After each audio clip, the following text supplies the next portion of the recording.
नमस्कार दोस्तों, मैं विकास विश्वकर्मा आप सबका स्वागत करता हूं विकास स्टडी पॉइंट में। दोस्तों, इस वीडियो में हम बात करने वाले हैं क्लास 12 का हिस्ट्री चैप्टर नंबर 1 जिसका नाम है ईटी मन के तथा अस्थियां।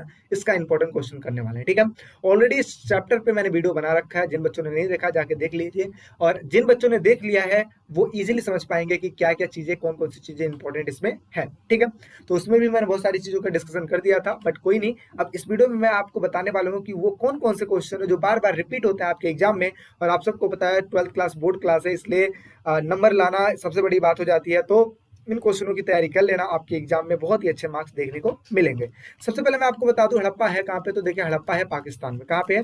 हड़प्पा पाकिस्तान में है। तो जिस तरीके से यहाँ पे देखिए, मैं आपको जो ग्रीन कलर का आपको दिखाई दे रहा है ना, ये पूरा का पूरा एक तरीके से समझ लो हड़प्पा का ही फैलाव था। ठीक है, साथ ही साथ हड़प्पा अगर आपसे सिंपल से पूछे कोई कि कहाँ पे है, तो आप कहोगे पाकिस्तान में। ठीक है, पहले पूरा का पूरा इंडिया ही कहलाता था, यानी कि भारत कहलाता था। तो उस टाइम पे भारत में बोलते थे, लेकिन अब है जो पाकिस्तान में है।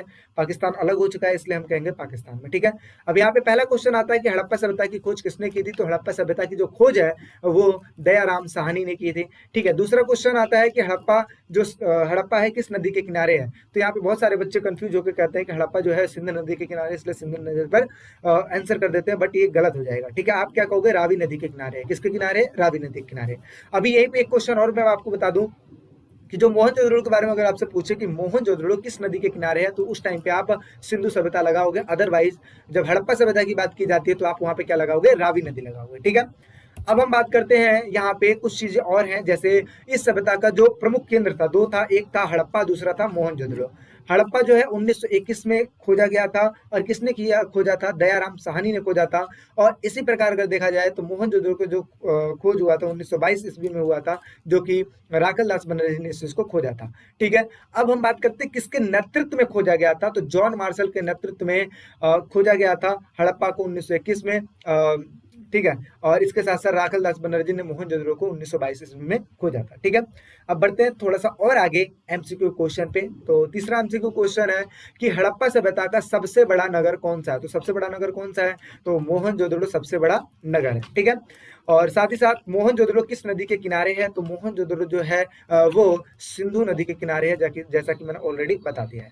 अब यहाँ पे एक चीज और मैं आपको बता दूं, कई सारे बच्चे होंगे जो कहेंगे भैया मुझे नोट्स चाहिए। ठीक है, इंपॉर्टेंट क्वेश्चन का नोट्स दीजिए। तो मैं आपको बताना चाहता हूँ कि इंपॉर्टेंट क्वेश्चन का अगर आपको नोट्स लेना है तो आप विकास स्टडी पॉइंट को सर्च कर सकते हैं। वहां पे इंपॉर्टेंट क्वेश्चन के नोट्स हैं, वो फ्री ऑफ कॉस्ट मिल जाएंगे। कैसे मिलेंगे? फ्री ऑफ कॉस्ट मिलेंगे। लेकिन अगर आप कहते हो कि नहीं भैया मुझे चैप्टर वाइज नोट्स चाहिए, ठीक है, तो मैं आपको बताना चाहता हूँ, चाहे आपके पास कोई भी हो, कोई भी आपका दोस्त हो जो साइंस में हो या कॉमर्स में हो, या आप सारे हो आर्ट्स में हो, किसी भी सब्जेक्ट का अगर आपको नोट्स चाहिए तो उसका जो लिंक है वो डिस्क्रिप्शन में दिया हुआ है। आप उस पर क्लिक करके आप इजीली नोट्स प्राप्त कर सकते हैं। सारी चीजें वहां पे डिस्कशन कर दी गई है। ठीक है, तो वेबसाइट पे भी सर्च मार के जाइए, एंड देन वहां पे भी आप जाके चीजें कर सकते हैं। ठीक है, अब बढ़ते हैं आगे।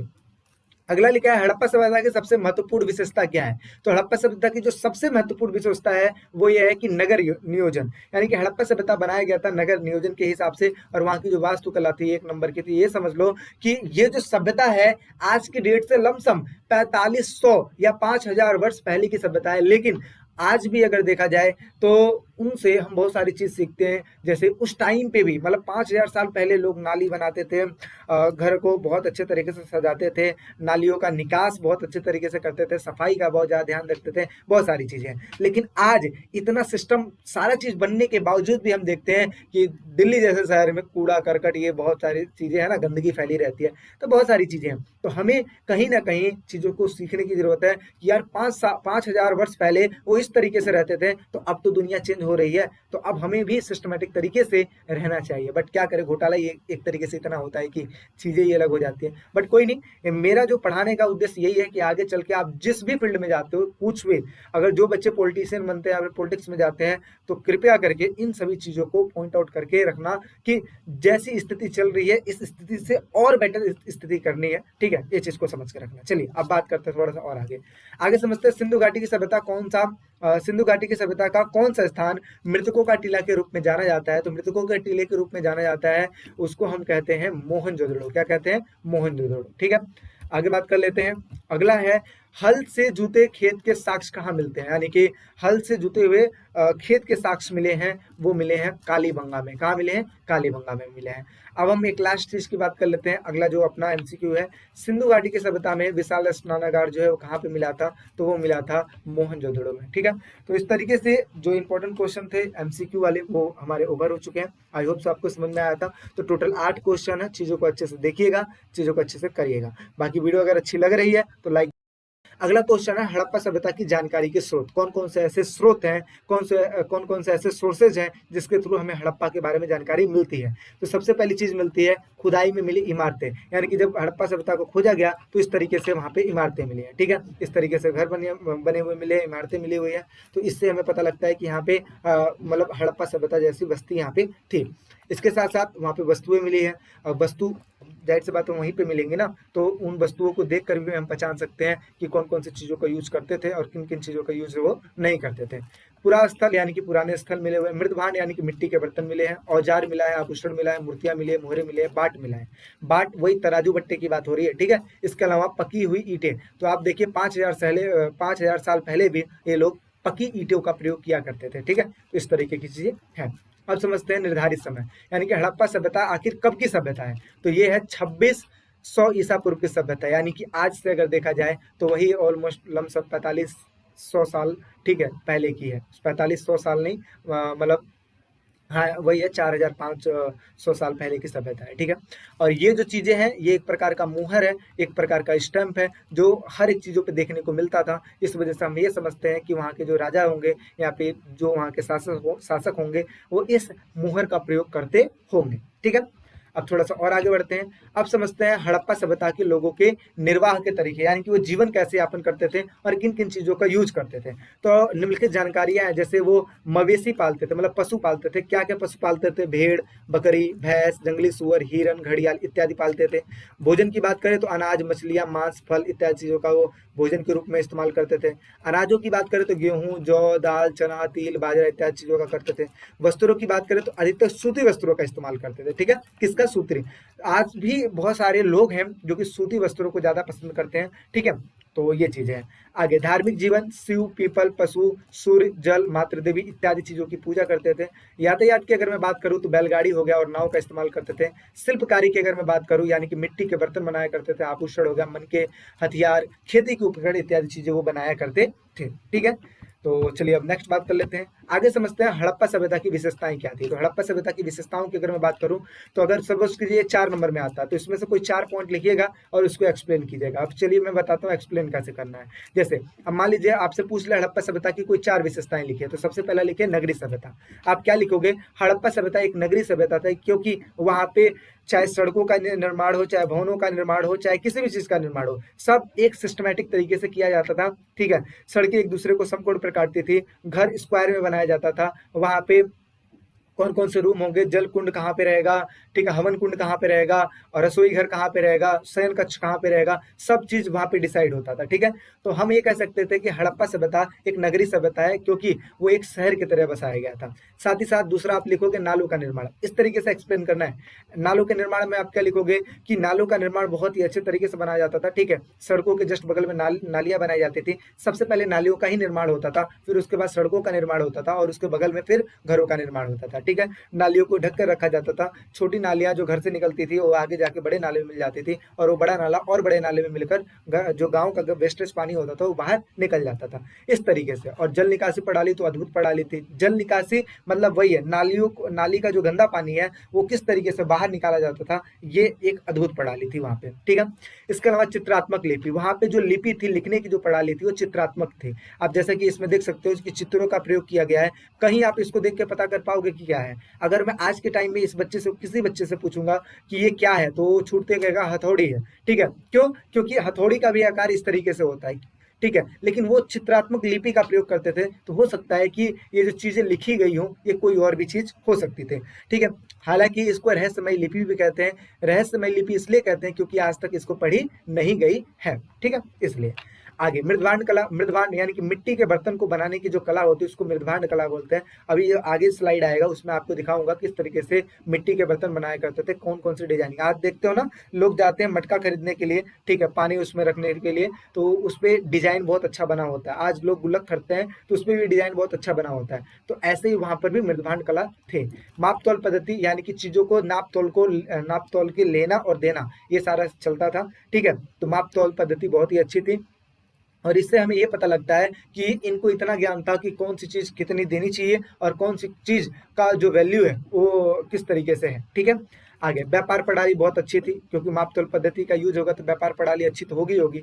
आगे सड़कों का जो निर्माण था वो ग्रिड पद्धति के हिसाब से होता था, यानी ग्रिड पद्धति वही पद्धति है जो एक दूसरे को समकोण पे काटती थी, ठीक है।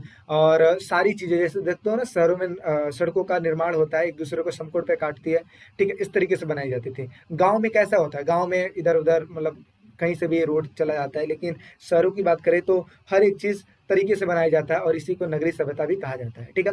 आगे समझते हैं समाधान प्रणाली। समाधान प्रणाली में एक तरीके से कब्रिस्तान प्रणाली है, ठीक है। इसमें क्या है कि मरने के बाद शव को जब दफनाया जाता था तो उसमें आभूषण हो गया, बर्तन हो गया, मनके हो गए, बाट हो गया, इत्यादि चीजों को डालकर फिर दफनाया जाता था, ठीक है। और इससे भी हम पता लगा पाते हैं कि हड़प्पा सभ्यता वहाँ पे सामाजिक स्थिति कैसी थी, क्योंकि कब्रों का जो बनावट है वो दो तरीके से देखने को मिला है। और साथ ही साथ एक में कीमती वस्तु, यानी कि एक में जब बॉडी को दफनाया गया था तो उसमें कीमती वस्तु डाला गया था, और दूसरे में जब बॉडी को दफनाया गया था तो उसमें ज्यादा कीमती वस्तु नहीं डाला गया था। तो इससे हम ये समझ पाएंगे कि कौन, यानी कि हड़प्पा समाज एक ऐसा समाज था जहाँ पे कीमती वस्तु वाले मतलब अमीर लोग भी थे और गरीब लोग भी थे। अमीर लोग अपने जो भी उनके सगे संबंधी की डेथ होती थी तो उसमें अच्छी क्वालिटी के वस्तुओं को डालते थे, और जो गरीब लोग थे वो मतलब निम्न कोटि की जो वस्तुएं थी वो डालते थे, ठीक है। इस तरीके से आप समझ सकते हो। और 4 नंबर में आएगा तो कोई 4 लिखना है और एक्सप्लेन कर देना है, ठीक है। 6 नंबर में आएगा तो कोई 6 लिखना है और इसको एक्सप्लेन कर देना है। अब बात करते हैं आगे, ठीक है। अब देखिए ये नगरीय सभ्यता, एक तरीके से मैंने बताया ना, इस तरीके से नगरों का निर्माण किया गया था। देखिए नालियों का निर्माण किया गया था, ठीक है। तो ऐसे करके अच्छा, अब समझते हैं हड़प्पा सभ्यता की जो लिपि की विशेषता है वो। तो हड़प्पा सभ्यता की लिपि की विशेषता सबसे पहले वो चित्रात्मक लिपि, चित्रों के माध्यम से प्रस्तुत किया गया था। दूसरा है दाई से बाई ओर लिखना, ठीक है। तो ये कैसे लिखते थे, दाई से बाई ओर। हम कैसे लिखते हैं, ये हमारा लेफ्ट है, ये हमारा राइट है, तो हम इधर से लिखते हैं, ऐसे करके जाते हैं ना। और ये कैसे लिखते थे, इधर से लिखते थे, ऐसे ऐसे ऐसे करके इधर लेके जाते थे, ठीक है। इस तरीके से आगे चिन्हों की संख्या है 375 से लेकर 400, और इससे हम ये समझ सकते हैं कि हड़प्पा के लोग ज्यादा पढ़े लिखे नहीं थे, क्योंकि जिस जगह पे जितने चिन्हों की संख्या कम होती है वो समझ लो कि ज्यादा पढ़े लिखे हैं, ठीक है।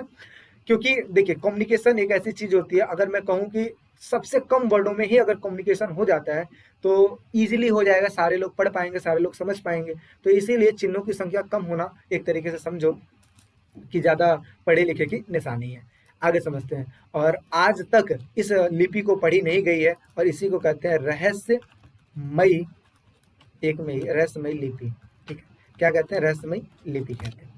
अब बढ़ते हैं आगे, अगला समझते हैं। ये देखिए मोस्ट इंपोर्टेंट है, 4 नंबर के क्वेश्चन में आता है। हड़प्पा सभ्यता की या हड़प्पा की सामाजिक विभिन्नताओं का अवलोकन कीजिए। यानी कि आप कैसे कह सकते हो कि हड़प्पा में अमीर वर्ग भी था और गरीब वर्ग भी था। आप कैसे, सामाजिक विभिन्नता कैसी थी, कैसे कह सकते थे। अभी अभी जस्ट मैंने पीछे बताया कि वहां के कब्रों को देख के हम कह सकते हैं। कब्रों में एक कब्र ऐसा मिला है जिसमें कीमती वस्तु है और दूसरा कब्र ऐसा मिला है जिसमें कीमती वस्तु नहीं है। तो हम ये समझ सकते हैं कि ये समाज जो था वो 2 कैटेगरी के हो सकते हैं, एक अमीर वर्ग भी इसमें था और एक गरीब वर्ग भी था। तो हम पता कर पाए ना, तो इस तरीके से पता करते हैं। और कैसे पता करते हैं, तो देखिए 2 चीजें हैं। तो अवलोकन करने के लिए 2 चीजों का ज्यादा इस्तेमाल होता है, एक है समाधान, दूसरा होता है विलास की वस्तुएं। समाधान मतलब यही है कब्रिस्तान, यानी कि कभी कभी समाधान यानी कि कब्रिस्तान की जो बनावट है वो एक दूसरे से अलग होती थी, क्योंकि अमीर अपने हिसाब से बनाता था और गरीब अपने हिसाब से बनाता था। कब्रों में मृदभांड एवं आभूषण मिले हैं, कहीं कहीं तांबे के दर्पण भी मिले हैं, और इससे सामाजिक विभिन्नता का पता चलता है। विलास की वस्तुएं वे वस्तुएं होती है जो कि दुर्लभ होती हैं और जो कीमती होती है, जैसे सोना, चांदी, हीरा, मोती, ये सब कीमती है, ठीक है।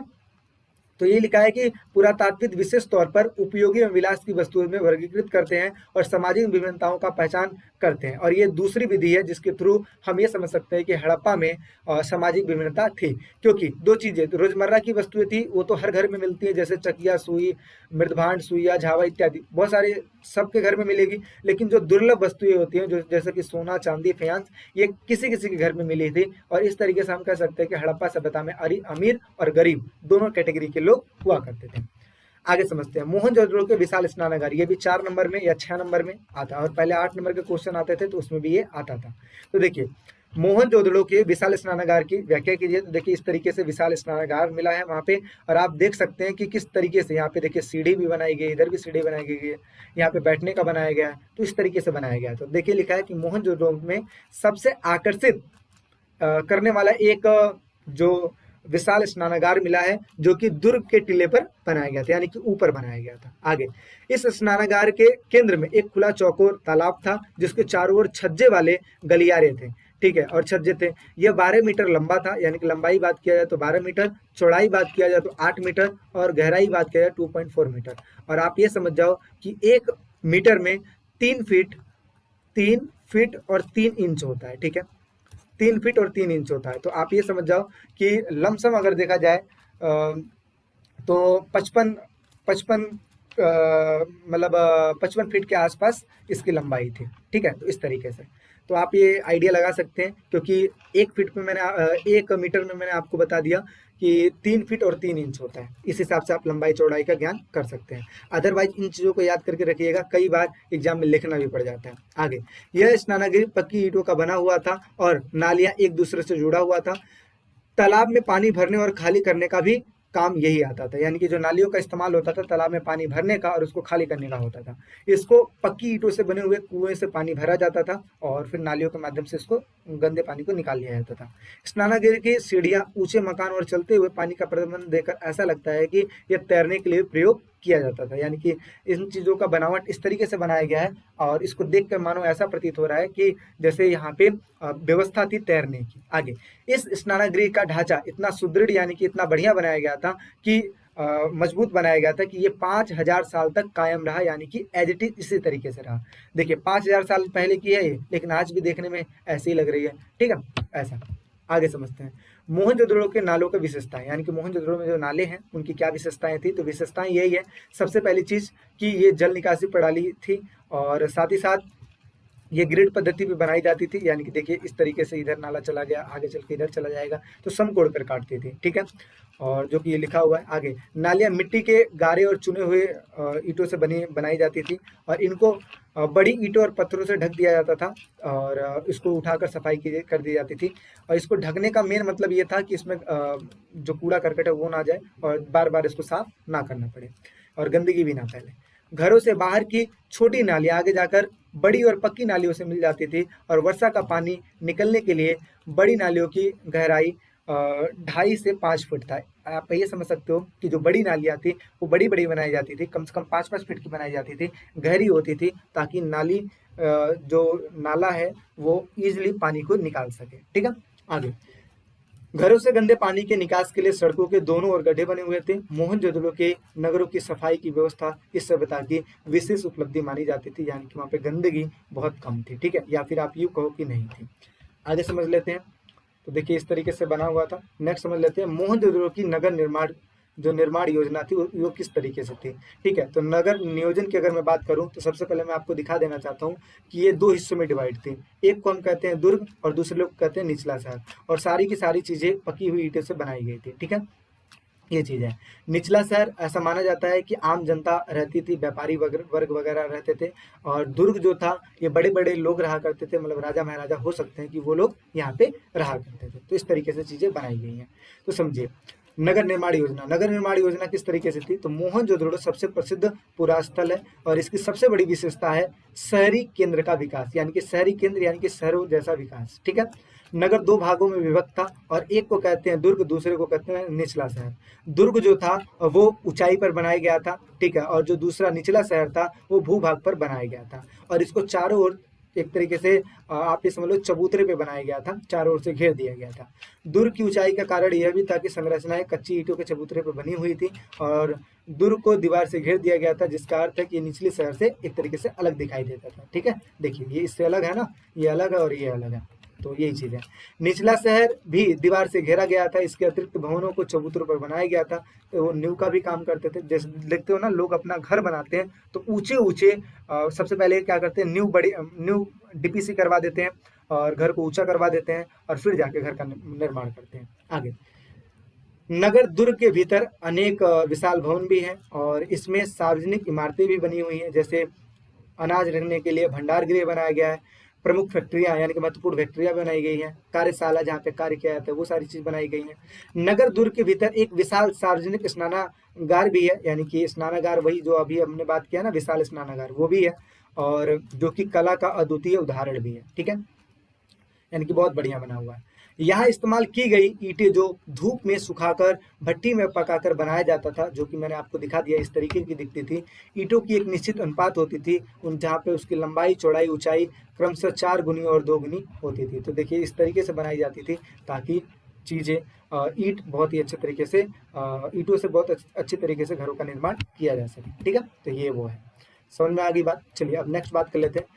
अगला है जो अपना वो क्वेश्चन ये है, ये भी 4 नंबर में या 6 नंबर में क्वेश्चन आता है कि चर्चा कीजिए कि पुरातात्विक किस प्रकार से अतीत का निर्माण करते थे। यानी कि जो पुरातात्विक है, जो पुरानी चीजों को देखते हैं और उनसे जो अतीत यानी कि बीती हुई बातों का दोबारा से ज्ञान कराते हैं, अवगत कराते हैं कि हाँ पहले इस तरीके की चीजें हुआ करती थी। अब देखिए हड़प्पा सभ्यता कोई आज की सभ्यता तो है नहीं, 5000 साल पहले की सभ्यता है, लेकिन पुरातात्विक वहां के सामानों को देखकर, सारी चीजों को देखकर इतिहास का निर्माण कर दिए कि हाँ यहाँ पे हड़प्पा में इस तरीके की चीजें थी, ऐसी ऐसी चीजें थी। तो हमें कैसे पता लगा? वस्तुओं को देखकर पता लगा। और कैसे पता लगा? इमारतें, जितनी भी चीजें, जितने भी स्रोत हुए थे ना, जो मैंने स्टार्टिंग में आपको बताया, ठीक है, उन्हीं सभी चीजों के द्वारा हमें पता लगा कि हड़प्पा कैसा था।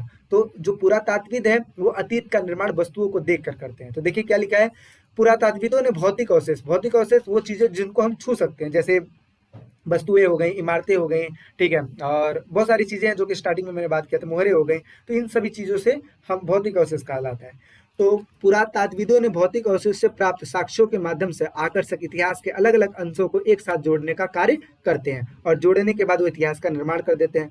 पुरातात्वीय बाढ़, ठीक है, पुरातात्विक जो है वो बाढ़, मिट्टी के कटाव के कारण खेत की जुताई के समय या खजाने के लिए खुदाई के खजाने के लिए खुदाई के समय कभी कभी धरती की सतह पर आने वाली अपरिचित वस्तुओं से अतीत का पुनर्निर्माण करते हैं। यानी कि कई बार ऐसा होता है कि बाढ़ या मिट्टी के कटाव देखने को मिलते हैं, कोई वस्तु देखने को मिल जाती है, फिर एक क्यूरियोसिटी होती है अंदर कि यार यहाँ पे क्या चीजें थी। जैसे हड़प्पा की जो खोज हुई थी वो कैसे हुई थी, हमें ईंट मिला था, जब ईंट मिला था तो हमने कहा कि यार यहाँ पे ईंट कैसे आ गई, फिर उसके बाद हमने खुदाई वहां पे करनी शुरू कर दी, फिर बाद में पता लगता है कि यहाँ पे ईंटें ईंट है, यानी कि यहाँ पे बहुत सारे बड़े बड़े मतलब घर भी थे, ठीक है। तो बस वहाँ पे खोजना शुरू किए तो पता लगता है कि वहाँ पे कोई नगर था और उस नगर का नाम फिर अपना हड़प्पा हो गया और मोहनजोदड़ो हो गया, इस तरीके से। ठीक है, आगे अनेक सर्वेक्षणों के दौरान मिले अभिलेखों का संग्रहण, प्रलेख, अनुवाद भी करते हैं और उत्खनन के समय ऐसी वस्तुओं को खोजने का प्रयास करते हैं जो विचार में संस्कृति का महत्व देती है। यानी कि उन वस्तुओं के द्वारा उनकी संस्कृतियों का ज्ञान लगाया जाता है, पता लगाया जा सकता है। आगे पुरातात्विक किसी वस्तुओं की उपयोगिता को समझने का प्रयास करते हैं और उसका परीक्षण करते हैं और इन्हीं सभी चीजों के द्वारा वो इतिहास का निर्माण करते हैं। ठीक है, जैसे हड़प्पा में क्या मिला था, कब्र मिला था, विलास की वस्तुएं मिली थी, माप तौल पद्धति मिली थी, तो बहुत सारी चीजें थी जिसके थ्रू हमें हड़प्पा के बारे में ज्ञान हुआ। ठीक है, आगे कभी कभी पुरातात्विकों को अप्रत्यक्ष साक्ष्य का सहारा भी लेना पड़ता है। अप्रत्यक्ष साक्ष्य वैसे साक्ष्य जो कि दिखते नहीं है, ठीक है। उदाहरण के लिए हड़प्पा स्थानों में कपास के साक्ष्य मिले हुए हैं, पर पहनने के विषय में जानने के लिए हमें अप्रत्यक्ष साक्ष्य जैसे मूर्तियों के चित्रण पर भी निर्भर रहना पड़ता है। यानी कि देखो कपास के बारे में हमें पता लगा, लेकिन हम वहाँ पे कोई ऐसी चीजें तो है नहीं जिससे हमें पता लग पाए कि वहाँ के लोग कपड़े इस प्रकार के कपड़े पहनते थे। लेकिन वो चीजें हम कैसे पता लगा पाए, जो मूर्ति थी, मूर्तियों पे जैसे होता है ना कि डिजाइन कपड़ा बना दिया जाता है कि हाँ कपड़ा पहने हुए हैं, तो उनसे हमें पता लग पाया कि हाँ ये कपड़ा मतलब इस तरीके से पहनते थे। ठीक है, ऐसे करके। और क्या मिला है, जैसे पुरोहित राजा की मूर्ति मिली है, वहाँ पे तांबे का जो है बर्तन मिला हुआ है, एक ये सारी चीजें हैं जिसके थ्रू हम अतीत का निर्माण करते हैं। मनके मिल गया, ठीक है, एक औजार मिल गया, ये बताइए क्या है, इस सिलबट्टा जैसा दिख रहा है, ठीक है। और इस तरीके के जो हथियार हो गए, ये हो गया, तांबे का दर्पण हो गया जिसपे शीशा मतलब चेहरा देख सकते थे, शिवलिंग हो गया, एक मात्र देवी की मूर्ति हो गई, तो ये सारी चीजें मिली और इसके थ्रू हम अतीत का निर्माण करते हैं। आगे एक लास्ट क्वेश्चन है और इस क्वेश्चन के साथ ये हो जाएगा चैप्टर ओवर। क्या लिखा है, हड़प्पाई समाज में शासकों द्वारा किए जाने वाले संभावित कार्य। संभावित कार्य, सबसे पहले ये चीज हमें जानना होगा कि हड़प्पा में क्या शासक थे, अगर थे तो कैसे थे। तो सबसे पहले मैं आपको बता दूं कि इस पे अलग अलग जो पुरातात्विक थे उन्होंने अलग अलग विचार दिए। कुछ का मानना था कि हड़प्पा में कोई शासक नहीं था, कुछ का मानना ये था कि हड़प्पा में एक शासक था, कुछ का मानना ये है कि हड़प्पा में कई सारे शासक थे। ठीक है, तो हम ऐसा कैसे कह रहे हैं, ये विभिन्न प्रकार के साक्ष्यों के द्वारा कह रहे हैं। ठीक है, क्योंकि देखो हड़प्पा कोई एक छोटा मोटा जगह नहीं था, बहुत बड़ा जगह था, तो एक व्यक्ति हैंडल कर पाता ऐसा भी संभव नहीं था। तो हो सकता है कि अलग अलग जगहों के लिए अलग अलग राजा नियुक्त हो। ठीक है, तो अलग अलग पुरातात्विक अलग अलग तथ्य दिए हुए हैं। आपको करना क्या है, एक बार दो बार चीजों को समझना है और इसी प्रकार से आपको एक्सप्लेन करके आना अगर आपके पेपर में आ जाता है तो क्या लिखा है, सत्ता के केंद्र या सत्ताधारी लोग के विषय में पुरातात्विक त्वरण हमें त्वरित उत्तर नहीं देते, यानी कि सटीक जवाब नहीं देते हैं। पुरातात्विकों ने मोहनजोदड़ो में मिले एक विशाल भवन को प्रसाद की संज्ञा दी है, यानी कि एक भवन मिला हुआ है जिसको प्रसाद की संज्ञा दी गई है। लेकिन ये भवन तो मिल गया, लेकिन भवन में क्या सिर्फ भवन ही रहेगा क्या, नहीं रहेगा ना, वस्तु भी तो मिलनी चाहिए। तो वहां पे कोई भव्य वस्तु नहीं मिली है। एक पत्थर की मूर्ति को पुरोहित राजा की संज्ञा दी गई है और ये नाम आज भी प्रचलित है। और ऐसा इसलिए क्योंकि पुरातात्विक मेसोपोटामिया के इतिहास और वहां के पुरोहित राजों से परिचित थे और यही समानता उन्हें सिंधु सभ्यता में भी देखने को मिलती है। यानी कि एक पुरोहित राजा की हमें वो मूर्ति मिली हुई है। ठीक है, और ऐसा देख के प्रतीत होता है कि ऐसे ही सेम चीजें मेसोपोटामिया में भी थी। तो इससे हम रिलेट करके हाँ कह सकते हैं कि हड़प्पा में हो सकता है कि राजा हो। आगे कुछ पुरातात्विदों का मानना है कि हड़प्पाई समाज में शासक नहीं थे तथा सभी सामाजिक स्थिति समान थी, यानी कि कोई राजा नहीं थे, सारे लोग बराबर थे। दूसरे पुरातात्विद यह मानते हैं कि यहाँ कोई एक नहीं बल्कि कई सारे शासक थे। ठीक है, जैसे मोहनजोदड़ो हो गया, हड़प्पा हो गया, वहां पे अलग अलग राजा हो सकते हैं। ठीक है, कुछ पुरातात्विद यह तर्क देते हैं कि यहाँ पर एक ही राज्य था, जैसा कि पूरा वस्तुओं को देखकर, यानी कि पूरा वस्तुओं में जो समानताएं दिखाई देती है उनसे देखने के बाद हमें ये लगता है कि हो सकता है यहाँ की एक ही राजा हो और वो इस तरीके से रूल करता हो। नियोजित वस्तुओं को देखकर, साक्ष्यों को देखकर, ईंटों के आकारों को देखकर, अनुपातों को देखकर, बस्तियों को देखकर, इन सभी चीजों को देखकर ऐसा लगता है कि मानो एक ही राजा जो हो शासन कर रहा हो। अभी तक की स्थिति में अंतिम परिकल्पना सबसे संयुक्त संगत प्रतीत होती है, क्योंकि यह संभव नहीं लगता है कि पूरे के पूरे समुदायों द्वारा इकट्ठे ऐसे जटिल निर्णय लिए गए हों और क्रियान्वित किए गए हों। यानी कि इन सभी चीजों को देखने से हमें यह प्रतीत होता है कि वहां पे हमें ऐसा लगता है कि वहां पे कोई एक राजा नहीं थे बल्कि अलग अलग राजा थे, क्योंकि इतने बड़े क्षेत्र को चलाना किसी एक के लिए संभव नहीं हो पाता और हो सकता है कि वहां पे अलग अलग राजा हो और अलग अलग तरीके से वो शासन को। नमस्कार दोस्तों, मैं विकास विश्वकर्मा आप सबका स्वागत करता हूं विकास स्टडी पॉइंट में। दोस्तों इस वीडियो में हम बात करने वाले हैं क्लास 12 का हिस्ट्री चैप्टर नंबर 2, जिसका नाम है राजा, किसान और नगर। इसका हम इंपॉर्टेंट क्वेश्चन करने वाले हैं। इस वीडियो में हम देखेंगे 1 नंबर के क्वेश्चन, एमसीक्यू वाले छोटे से छोटे वाले क्वेश्चन, और इसके साथ साथ जो लेंथी क्वेश्चन आते हैं, इट मींस 8 नंबर के या फिर 4 नंबर के, उन क्वेश्चनों को भी करने वाले हैं। तो वीडियो को बहुत ही तसल्ली के साथ देखिएगा। साथ ही साथ मैं आपको बता दूं, अगर आप चाहते हो इसका नोट्स, ठीक है, तो डिस्क्रिप्शन में लिंक दिया हुआ, आप वहां पे क्लिक करके आपको नोट्स मिल सकता है। सब्जेक्ट वाइज नोट्स मिल सकता है आपको, सारे सब्जेक्टों के नोट्स आपको देखने को मिले। पहला एमसीक्यू की अगर मैं बात करूं पहले क्वेश्चन की, तो पहला क्वेश्चन क्या लिखा है कि मौर्य वंश के संस्थापक कौन थे। क्योंकि आपको पता है इस चैप्टर में हम बात करने वाले थे कि कौन कौन से ऐसी चीजें हैं जिसके द्वारा मौर्य साम्राज्य की स्थापना हुई थी। और हमें यह भी बात पता है कि मौर्य साम्राज्य की स्थापना में चाणक्य का बहुत ज्यादा रोल रहा है। ठीक है, चाणक्य का रोल किस वजह से रहा है, क्योंकि चाणक्य ने ही घनानंद को कहा था कि मैं तुम्हारे साम्राज्य को खत्म कर दूंगा, इट मींस नंद वंश को खत्म कर दूंगा। और उसके बाद उन्होंने चंद्रगुप्त मौर्य को प्रशिक्षण दिया और देने के बाद उनको राजा बनाया। तो यहाँ पे मौर्य वंश का जो संस्थापक हो जाएंगे वो चंद्रगुप्त मौर्य हो जाएंगे। 1 नंबर का क्वेश्चन हो गया। ठीक है, आगे बात करते हैं मौर्य वंश का अंतिम राजा कौन था। अब हमने स्टार्टिंग की बात कर ली, अब एंड की तो बात कर लें। तो मौर्य वंश का अंतिम जो राजा था उसका नाम था बृहदत्त। ठीक है, क्या नाम था, बृहदत्त। ठीक, ये हो गया। नेक्स्ट बात कर लेते हैं मेगास्थनीज किस भारतीय शासक के दरबार में आया था। ठीक है, किस मतलब शासक के दरबार में आया था, तो ये आया था चंद्रगुप्त मौर्य के दरबार में। बेसिकली हुआ क्या था, जो मेगास्थनीज था एक प्रकार का दूत बनकर आया था। ठीक है, इस वजह से क्योंकि जो मेगास्थनीज था यहाँ के पूरे साम्राज्य को देखा, चंद्रगुप्त मौर्य के शासन प्रणाली को देखा, राजदूत बन के आया था सेल्यूकस निकेटर के साथ। ठीक है, तो इन्होंने क्या किया था, इन्होंने सारा चीज को देखा था, तो इस वजह से ये इनके दरबार में रहे थे। तो ये हो जाएगा सी पॉइंट। आगे बात करते हैं क्वेश्चन नंबर 4, किस अभिलेख में सती प्रथा का उल्लेख है। कौन सा ऐसा अभिलेख है जिसमें सती प्रथा का उल्लेख किया गया है, तो ये किया गया है एरड़ अभिलेख में, ठीक है, इसको भी याद करके रखिएगा, 1 नंबर के क्वेश्चन में आता है एरड़ अभिलेख में, ठीक है। नेक्स्ट बात करते हैं, भारतीय इतिहास का कौन सा काल स्वर्ण काल का है, स्वर्ण काल यानी कि सबसे बढ़िया काल माना जाता है, तो वो माना जाता है गुप्त काल को माना जाता है, ठीक है। ऑप्शन नंबर बी राइट हो जाएगा।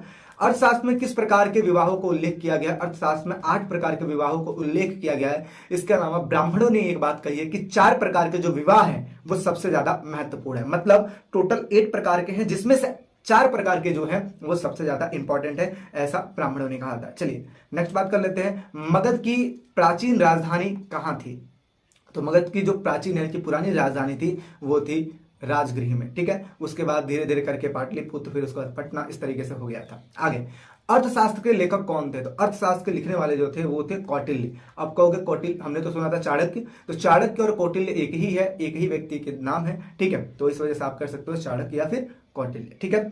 इसके साथ साथ अगर मैं बात करूं 9वें क्वेश्चन की, तो मुद्रा राक्षस किसकी रचना कृति है, ठीक है। तो मुद्रा राक्षस किसकी है, तो देखिए जो कौटिल्य थे, कौटिल्य का तो है अर्थशास्त्र, ठीक है। और मैगस्थनीज है, मैगस्थनीज ने एक पुस्तक की रचना की थी जिसका नाम था इंडिका, ठीक है। इसके अलावा विशाख दत्त ने एक पुस्तक की रचना की थी जिसका है मुद्रा राक्षस, तो इस वजह से यहाँ पे बी ऑप्शन बिल्कुल ही राइट हो जाएगा।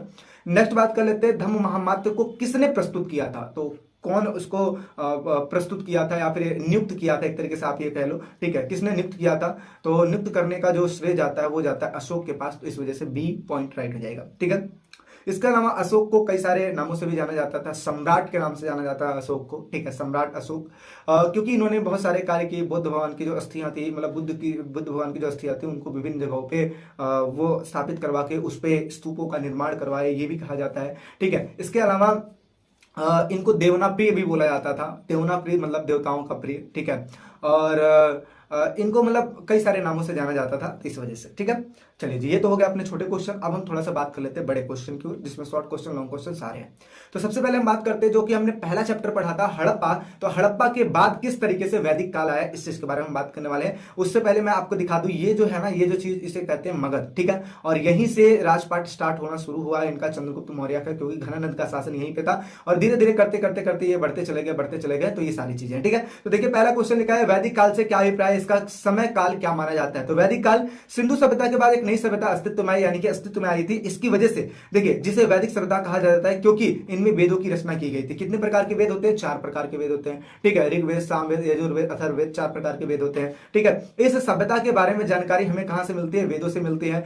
आर्यों द्वारा स्थापित इस सभ्यता को आर्य सभ्यता से कहा जाता है, यानी कि ये किसके द्वारा स्थापित की गई थी, तो आर्यों के द्वारा की गई थी, ठीक है। और इनकी भाषा क्या थी, प्राकृत इसकी भाषा थी, यानी कि प्राकृतिक संस्कृति थी, ठीक है। और इसके साथ साथ अगर हम वैदिक युग को डिवाइड करें तो 2 भागों में डिवाइड होता है, एक ऋग वैदिक काल और दूसरा है उत्तर वैदिक काल। ऋग वैदिक काल में ऋग्वेद की रचना की गई थी, उत्तर वैदिक काल में जो बचे बाकी 3 है, जैसे सामवेद, यजुर्वेद, अथर्ववेद, इनकी रचना की गई थी, ठीक है। टाइम बताया गया है कि ये जो ऋग्वेद का जो टाइम है वो है 1500 ईसा पूर्व से लेकर 1000 ईसा पूर्व में, सारी बातें इसमें लिखी गई है। उत्तर वैदिक काल में जो लिखा गया है 1000 से लेकर 600 ईस्वी पूर्व की सारी चीजें, मतलब चीजों को डिवाइड किया गया, ठीक है। चलिए जी आगे बात कर लेते हैं, 6ठी शताब्दी ईसा पूर्व में एक परिवर्तन का काल क्यों माना जाता है, यानी कि 6ठी शताब्दी ईसा पूर्व। ये जो चैप्टर है ना टोटल आपका किस चीज के ऊपर है, 600 ईसा पूर्व से लेकर, ठीक है, 600 ईस्वी के बीच की बातें होती है। तो यही चीज लिखा है कि 6ठी शताब्दी ईसा पूर्व में परिवर्तन का काल क्यों माना जाता है, क्यों, क्योंकि नए नए राज्यों की उत्पत्ति हुई, जैसे हमने देखा मगध हो गया, कुशल हो गया, बज्जी हो गया, मल हो गया, बहुत सारे 16 महाजनपदों का उदय हुआ है ना, बहुत सारे राज्यों का उदय हुआ, इस वजह से इसको परिवर्तन का काल माना जाता है। साथ ही साथ लोहे का बढ़ता उपयोग, यानी कि लोगों के पास अब इतना दिमाग आ चुका था कि वो किस तरीके से लोहे को मॉडिफाई करके उनको विभिन्न प्रकार का आकार दे सकते थे, औजार बना सकते थे, फालों का यूज कर सकते थे, जैसे होता है ना हल के नीचे देखते हो आपने देखा होगा फाल, ठीक है। इसके अलावा आज की डेट में हर एक चीज, मतलब आप देखते हो ना लोहे का यूज बहुत ज्यादा होता है, तो ये चीजें, तो उस टाइम पे लोहे का यूज धीरे धीरे बढ़ना शुरू हो गया था, इस वजह से लोहे का उपयोग वो हो गया, ठीक है। इसके अलावा सिक्कों का विकास हुआ, मतलब विभिन्न प्रकार की मुद्राएं आ गई, दार्शनिक विचारधाराओं का विकास हुआ, जैसे जैन धर्म आया, बौद्ध धर्म आया, मतलब इस तरीके की जो चीजें हैं वो आई, इस वजह से इसको हम क्या करते हैं, परिवर्तन का काल मान लेते हैं। आगे समझते हैं मैगस्थनीज के अनुसार सेना व्यवस्था, ये भी कभी काल क्वेश्चन देखने को मिल जाता है। मैगस्थनीज के अनुसार सेना व्यवस्था, तो क्या है कि मैगस्थनीज के अनुसार अगर सेना व्यवस्था को देखा जाए तो ये एक समिति के तौर पे वो किया जाता था, यानी कि एक समिति बनाई गई थी, ठीक है, समिति बनाई गई थी और बाकी 6 उप समितियां बनाई गई थी, यानी कि एक समिति के 6 उप समिति बनाई गई थी, छोटे छोटे पार्टों में डिवाइड कर दिया गया था। जैसे नौसेना संचालन हो गया पहला, दूसरा हो गया यातायात खान पान संचालन हो गया, यानी कि जो यातायात को ध्यान में रखेंगे, खान पान खाने पीने की जो चीजों का संचालन करेंगे वो टीम उस चीज को देखेगी। पैदल सैनिक संचालन हो गया, यानी कि जो पैदल जा रहे हैं उनके उन सैनिकों को संचालित करने के लिए एक अलग बना दिया गया। अश्वारोही संचालन हो गया, जो घोड़ों के द्वारा लड़ाई कर रहे थे उनके लिए एक अलग टीम बना दी गई थी। रथारोही हो गया, जो रथों पे चढ़ के करते थे, जो हाथियों पे चढ़ के करते थे। तो इस तरीके से अगर देखा जाए तो टोटल 6 प्रकार की जो है वो उप समितियों का निर्माण कर दिया गया था, है ना। तो इस तरीके से तो ये हो गया अपना 2 क्वेश्चन। नेक्स्ट बढ़ लेते हैं। अब समझते हैं धम्म क्या है। ये आता है क्वेश्चन 4 नंबर में, धम्म क्या है। तो धम्म एक प्रकार की नियमावली है। नियमावली क्यों है? क्योंकि इसमें नियम कानून लिखे गए थे, इस वजह से इसको नियमावली कहते हैं। तो धम्म एक प्रकार की नियमावली है। धम्म के सिद्धांत अत्यंत साधारण एवं सार्वभौमिक थे। अत्यंत साधारण का मतलब बिल्कुल सिंपल लिखी गई थी सारी चीजें, और सार्वभौमिक का मतलब होता है सबके लिए। ऐसा नहीं कि पर्सनली किसी एक चीज के लिए रिकमेंड किया गया कि आपको ये सारी चीज करना है, नहीं, ये सबके लिए इसमें हिदायत दी गई थी, क्योंकि एक प्रकार की नियमावली थी कि सारे लोग, जितने भी लोग हैं वो सब नियमों का पालन करेंगे, इस वजह से, ठीक है। अशोक ने अपने अभिलेखों के माध्यम से धम्म का प्रचार किया था, ठीक है। इसमें बड़ों के प्रति आदर देखा गया था, सन्यासियों एवं ब्राह्मणों के प्रति उदारता लिखी गई थी, ठीक है। यानी कि सन्यासी जो है, जो ऋषि मुनि होते हैं, जो सन्यासी है, जो घर बार त्याग करके भगवान की कृपा में लगे पड़े हैं कि हाँ हमें भगवान का दर्शन होना है, या फिर मरने के बाद भगवान के पास जाएंगे, है ना, स्वर्ग मिलेगा, इस तरीके की जो आस्था रखते जो मुक्ति के लिए प्रयास करते हैं उनको सन्यासी कहते हैं, ठीक है। उनके प्रति हमें क्या रखना है जी? उदारता रखनी है। सेवकों तथा दासों के प्रति जो व्यवहार है वो बहुत ही उदार रखने हैं, मतलब बढ़िया रखने हैं। दूसरे धर्मों और परंपराओं के प्रति हमें आदर रखना है, ठीक है। इसके अलावा धम्म के प्रचार के लिए धम्म महामात्य नियुक्त किए गए थे। कौन नियुक्त किया गया था? धम्म महामात्य, ठीक है। और नियुक्त किसने किया था? अशोक ने किया था। अभी देखो एमसीक्यू में हमने ये बात किया था ना, ये वाला एमसीक्यू में हमने बात किया था ना, धम्म महामात्य किसने नियुक्त किया था? तो अशोक ने किया था। तो यही क्वेश्चन है, ठीक है। चलिए जी नेक्स्ट बात कर लेते हैं। तो अधिकारियों को नियुक्त किया गया था। धम्म महामात्य का बेसिकली यही काम था, यही देखना था कि कौन पालन कर रहा है, कौन पालन नहीं कर रहा है। तो इन्हीं सभी चीजों को देखने का काम इनका था। आगे बात करते हैं ब्राह्मी और खरोष्टी लिपियों का अर्थ कब और किसने निकाला, यानी कि किसने निकाला और कब निकाला। तो कब निकाला गया? 1838 में ईस्ट इंडिया कंपनी के जो अधिकारी थे, जिनका नाम था जेम्स प्रिंसेप, जेम्स प्रिंसेप ने 1838 में इस चीज को निकाला था, यानी कि इसका अर्थ निकाला था, ठीक है। इसका नाम ब्राह्मी लिपि का इस्तेमाल अशोक के अभिलेखों में किया गया था, यानी कि अशोक के टाइम पे ब्राह्मी लिपि का यूज किया जाता था। इस लिपि का उपयोग उस समय के सिक्कों और अभिलेखों में देखने को मिलता है। इस वजह से कहा जाता है कि ईस्ट इंडिया कंपनी के जो अधिकारी थे, ठीक है, उनका नाम था जेम्स प्रिंसेप। 1838 में से इसको अर्थ निकाला था। तो ये क्वेश्चन देखो शॉर्ट में पूछा जा सकता है और एमसीक्यू में पूछा जा सकता है, ठीक है। आगे बात कर लेते हैं, जनपद किसे कहते हैं? जनपद, जैसे आज की डेट में जनपद का मतलब होता है जिला, तो जनपद का मतलब होता है जन और पद। देखिए 2 शब्दों से मिलकर बना है जन और पद। जन का मतलब होता है लोक, पद का मतलब होता है पैर, यानी कि जहां तक जनता के पैर पड़े उसी को जनपद कहा जाता है। देखिए क्या लिखा है, जनपद 2 शब्दों से मिलकर बना है जनपद, ठीक है, जहां पे जन का अर्थ होता है लोक तथा पद का अर्थ होता है पैर, यानी कि जहां लोगों का पैर पड़ा, या फिर हम ये कह सकते हैं कि जहां पे लोग बसे हुए थे उनको हम क्या कहते थे? जनपद कहते थे। तो ये कुछ इस प्रकार से जनपद है, 16 महाजनपद है, ठीक है। कंबोज हो गया, गांधार हो गया, कुरु हो गया, ठीक है। और इसके अलावा देखिए सारी चीजें आपके साथ लिखी हुई है ताकि आपको इजीली चीज समझ में आए। तो 16 महाजनपद है। इसमें से जो मगध था ना, मगध सबसे ज्यादा फेमस था, इसलिए क्योंकि इसमें बहुत सारी चीजें हैं जो कि हम आगे पढ़ने वाले हैं कि मगध क्यों फेमस था, ठीक है। तो इस प्रकार से हम ये समझ लें कि 16 प्रकार के महाजनपद है। और ये आपसे ऐसा क्वेश्चन नहीं आएगा कि 16 महाजनपदों के बारे में लिखे, बिल्कुल नहीं आएगा। ये बेसिकली इसलिए बताया गया है ताकि कल की डेट में अगर सपोज इसके ऊपर थोड़ा बहुत क्वेश्चन अगर बन भी जाता है तो आपको एक आइडिया रहे किस तरीके से आपको लिखना है। यानी कि 16 प्रकार के महाजनपद थे, जिसमें सबसे ऊपर अगर देखा जाए तो मगध था। अब क्वेश्चन आता है कि मगध सबसे शक्तिशाली जनपद क्यों था, कि ऐसे कौन से कारण थे जिसकी वजह से मगध को ही सबसे शक्तिशाली जनपद कहा जाता है। तो देखिए क्या लिखा है, मगध को शक्तिशाली जनपद बनने के कई सारे कारण थे, ठीक है। कारण क्या थे समझते हैं। सबसे पहले है मगध सबसे प्रथम नंबर पे आता है, यानी कि जनपदों में सबसे ऊपर आता है। दूसरी अगर बात करें तो मगध क्षेत्र में कृषि की उपज विशेष तौर पर बेहतरीन थे, यानी कि खेती भी यहाँ पे बहुत अच्छी होती थी। तीसरा है लोहे के खदान, यानी कि यहाँ पे लोहे भी भरपूर मात्रा में मिलते थे, ठीक है, जिसकी वजह से वहां पे हथियार बना लिए जाते थे, उपकरण बना लिए जाते थे, ठीक है। जंगली क्षेत्रों में हाथी मुहैया कराए जाते थे, जैसे सेना के अहम भाग, यानी कि आपको पता है सेना के लिए जो हाथी हो गया, अश्व हो गया, यानी कि घोड़ा हो गया, ये सब ज्यादा इंपॉर्टेंट होते हैं। तो उसमें से एक था हाथी, तो हाथी वहां के जंगलों में इजीली मिल जाती थी, इस वजह से ये जो मगध था वो शक्तिशाली जनपदों में से एक था। इसके अलावा नदियों के रास्ते यातायात होता था, जैसे जो कि सस्ता भी होता था और सुलभ भी होता था, उतना ज्यादा पैसा भी नहीं लगता था, और सुलभ यानी कि आसान भी होता था। योग्य और महत्वाकांक्षी जो शासक थे वो वहां पे मगध के थे, तो इस वजह से एक ये भी कारण था। इसके अलावा वहां की राजधानियां भी सुरक्षित थी, ठीक है, अक्सर किलों से इसको घेर दिया जाता था ताकि किले का घेरने का मतलब क्या हुआ, एक तरीके से बाउंड्री बन जाता था। इससे क्या होता था, दुश्मनों का आक्रमण करने का जो रिस्क होता था वो थोड़ा सा कम हो जाता था। ठीक है, कोई भी आक्रमण करने से पहले सोचेगा, क्योंकि ये चारों ओर से क्या है, सिक्योर है। ठीक है, और अक्सर ऐसा भी देखा जाता था कि राजधानियों के साइड, जैसे आपने देखा होगा कि लंका में लंका का जो मेन द्वार है, जब हनुमान जी गए थे, ठीक है, सीता जी का पता लगाने के लिए, तो उस टाइम पे हनुमान जी नोटिस किए थे क्या कि जो लंका है, लंका के साइड साइड तो पानी तो है ही, और पानी है महलों के जस्ट बगल बगल में भी ये पानी है, इसलिए ताकि जो है रात में कोई भी वहां पे आक्रमण ना कर पाए।